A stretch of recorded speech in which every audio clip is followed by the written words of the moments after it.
Hey everyone, in this video I'm going to be showing you how to make Nigeria perfect akara in both crunchy one and the normal soft one.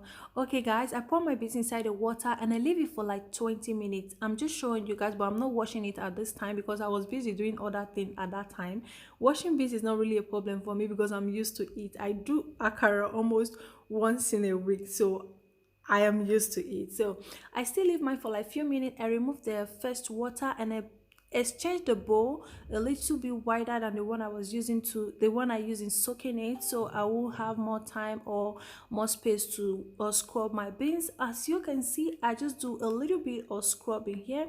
You can see my beans is broken. It's not a problem for me, but try and leave your beans for like 20 minutes before washing it. There you have the beans still very strong and the back will easily peel off from the beans. Okay guys, I just sieve it. This is first sieve. You can see everything is totally clear already. You have to add enough water so all the back will like sieve up for you to remove the for you to separate the beans from the shaft. So at this point guys, you can see my beans is almost clear. I'm still going to be adding water to remove this little one that you're seeing inside, a little dirty that you're seeing inside. Okay guys, I am done. I just pour clean water to rinse my beans and I remove the one I'm going to be using for akara. I pour it in a blender.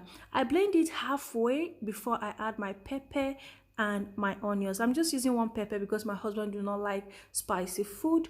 Okay guys, you can see the reason why I do not want my pepper and onions to over blend, just the way the beans is going to be smooth. So after I remove it, I pour a little bit of salt and I add onions inside. I try to mix it together guys.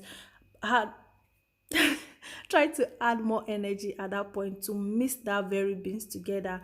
Okay guys, so at this point you just have to cut the sizes that you want. As you can see, I make this one very big because my husband, he claimed not to love the crunchy one guys, so I decided to do this one at first. I make it very big, but try and reduce your gas, not too high and not too low at the same time, so that your beans will not soak oil. Okay guys, you can see this one is puffy and is not too crunchy.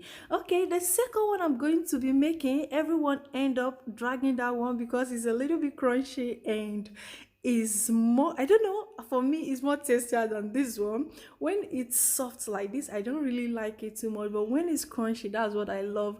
And they claim to love this one. At the end they started dragging my own with me. So this is how I make the crunchy one. You have to make it like reduce the sizes, just like this, like make your own sizes very small and just keep turning it inside the oil. Like once you flip the first back, flip the second one just to make sure it's goldy brown. Okay guys, remember the both akara taste exactly the same.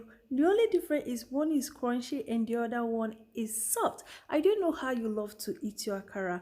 Please leave it in the comment section below if you like it crunchy or you like it very soft, and what you love to eat your akara with. For me, I love it crunchy guys. This video is coming to an end. Please, if you're watching this extent, hit on the subscribe button and share to friends and family. I'm going to be seeing you guys in my next video. Bye bye.